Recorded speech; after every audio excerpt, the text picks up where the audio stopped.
உலகம் முழுவதும் உள்ள நிரஞ்சனா சேனல் நேயர்கள் அனைவருக்கும் பணிவான வணக்கம். இது ஒரு ஆன்மீக நிகழ்ச்சி.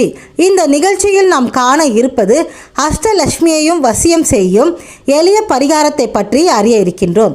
மன்னர் போஜராஜன் தினமும் ஸ்ரீ கஜலட்சுமியை பூஜித்து வந்தார். அவரின் வழிபாட்டுக்கு மகிழ்ந்த அஷ்டலட்சுமிகளும் காட்சி கொடுத்தார்கள். மன்னர் போஜராஜன் ஸ்ரீ கஜலட்சுமியை பார்த்து, தாயே, நீங்கள் என் நாட்டிலேயே எப்பொழுதும் நிலைத்திருக்க வேண்டும் என்று கேட்டுக்கொண்டார். அதற்கு கஜலட்சுமி, அது இயலாது. நான் ஒரு இடத்தில் மற்ற லட்சுமிகளை விட்டு தனியாக நிலைத்திருக்க மாட்டேன் என்றாள் கஜலட்சுமி.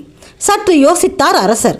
தன் புத்திசாலித்தனத்தை கொண்டு ஒவ்வொரு லட்சுமிக்கும் வெற்றிலை, பாக்கு, மஞ்சள், குங்குமத்தை கொடுத்து கொண்டே வந்தார். அதனை பெற்றுக்கொண்ட ஒவ்வொரு லட்சுமிகளும் ஒருவர் பின் ஒருவராக வேலையேறி கொண்டு இருந்தார்கள். கடைசியாக மன்னர் போஜராஜன் தைரியலட்சுமியின் காலில் விழுந்து, தாயே, உங்கள் பிள்ளை போல் அல்லவா நான், எனக்கு நீங்கள் ஒரு வரத்துடன் சத்தியமும் செய்து தர வேண்டும் என்றார். சரி, என்ன பெரிதாக கேட்டுவிடப் போகின்றான் என்ற தைரியத்தில், தாராளமாக வரம் கேள் என்றார் லட்சுமி. தாயே, நீங்களாவது என்னுடன் நிலைத்திருக்க வேண்டும். இதுதான் நான் கேட்கும் வரம். கொடுத்த வாக்கை காப்பாற்றுங்கள், சத்தியத்தை மறவாதீர்கள் என்றார். அப்படியே ஆகட்டும் என்றாள் தைரியலட்சுமி.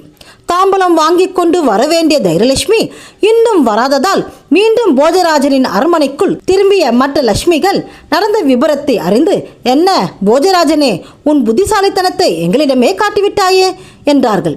காரணம், தைரியலட்சுமி எங்கு வாசம் செய்கின்றாளோ அங்குத்தான் மற்ற எல்லா லட்சுமிகளும் வாசம் செய்வார்கள் என்கிற ரகசியத்தை நன்கு தெரிந்து வைத்திருந்தார் மன்னர் போஜராஜன். ஆகவே தைரியலட்சுமியை வணங்கினால் அஷ்டலட்சுமியின் அருளும் ஆசையும் நிச்சயம் பெற்று வளமோடும் நலமோடும் வாழ்வார்கள். இதுபோல் இன்னும் பல பயனுள்ள தகவல்கள் அறிய நிரஞ்சனா சேனலை பாருங்கள். என்றும் நிரஞ்சனா சேனலோடு இணைந்திருங்கள். நன்றி, வணக்கம்.